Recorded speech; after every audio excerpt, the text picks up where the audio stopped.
Platelet-rich plasma.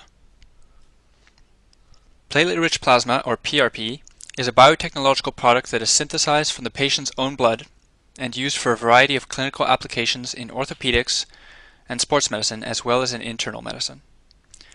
Let us have a look at the basic science of PRP. In whole blood, there are a variety of cells, such as red blood cells, white blood cells, and tiny little fragments, which are called platelets. Platelets are very rare as they take up only 0.4% of all blood cells. So what do platelets do? Firstly, they are involved in the hemostatic sealant. In other words, they stop bleeding. Then, platelets produce the scaffold for tissue regeneration and are involved in the healing of wounds. For this to happen, platelets produce a variety of cell hormones, such as growth factors. Platelets also attract stem cells.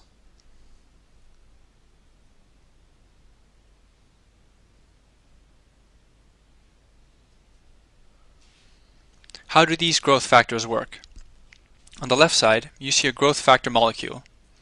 Essentially what happens is that on the cell membrane there is a little receptor protruding from the membrane.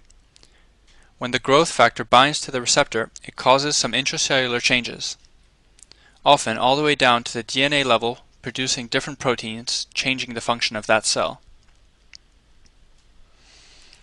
As previously mentioned, in whole blood platelets are very rare.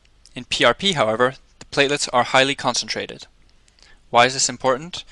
The answer is that there is a direct proportion of the amount of platelets and the concentration of growth factors. The more growth factors, the stronger the effect for tissue regeneration. So how is PRP produced? A small amount of peripheral blood is drawn from a patient's vein. The blood is placed into a centrifuge for several minutes. Then, the red blood cells are discarded and the remaining fluid is placed into the centrifuge for a second time. Now, the platelets can be isolated and activated, for example, with ultrasound. On the left side, we see the platelets in a resting state. They look spherical. On the right side, we see the activated platelets. They show little cell feet called pseudopodia. In this activated state, they release such proteins like growth factors. Now these activated platelets are injected into the site of tissue degeneration. Accuracy of the injection of 2 to 5 millimeters is vital to the success of treatment. Why is this so? As we see in this short movie, these activated platelets attach themselves to the injured tissue and start to release the growth factors and other cytokines.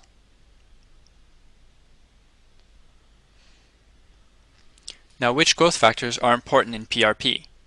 Firstly, there are the platelet-derived growth factors, 130 times more concentrated than in whole blood. PDGF is a very basic growth factor involved in many cell functions.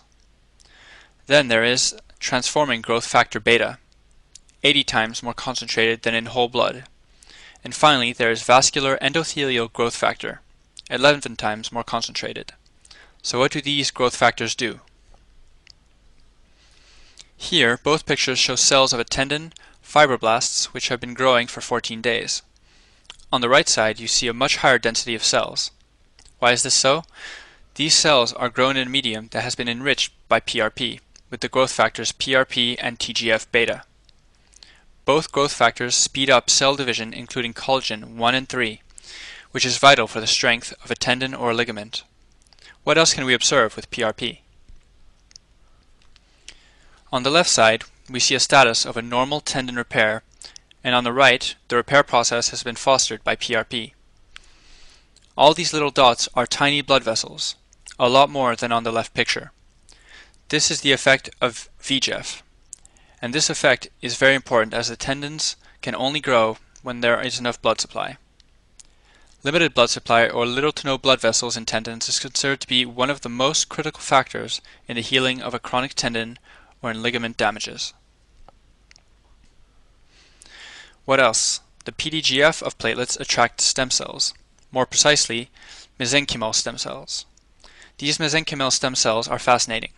Bone, tendon, ligament cartilage, all these cells go back to mesenchymal stem cells. Attracting these cells is like playing a joker in a cards game, and that is what platelets can achieve. Now let's have a look at where to use PRP. PRP is very promising and very good clinical results have been observed for a variety of problems such as tennis elbow, golfer's elbow, achillotendinitis, plantar fasciitis, tendinitis of the shoulder, fasciitis or tendinitis in low back pain, radiculitis, tension-type headache, and also other uses for cartilage, spine disc regeneration, wound healing, and dry eyes.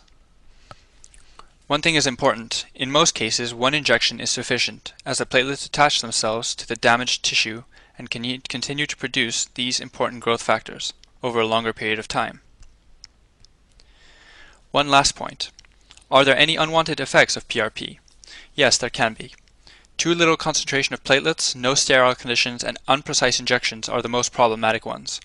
However, it is important to mention that PRP is derived from the patient's own blood.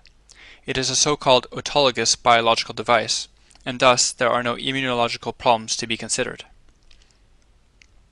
So what can we conclude about PRP? PRP is an autologous blood product with a high concentration of platelets.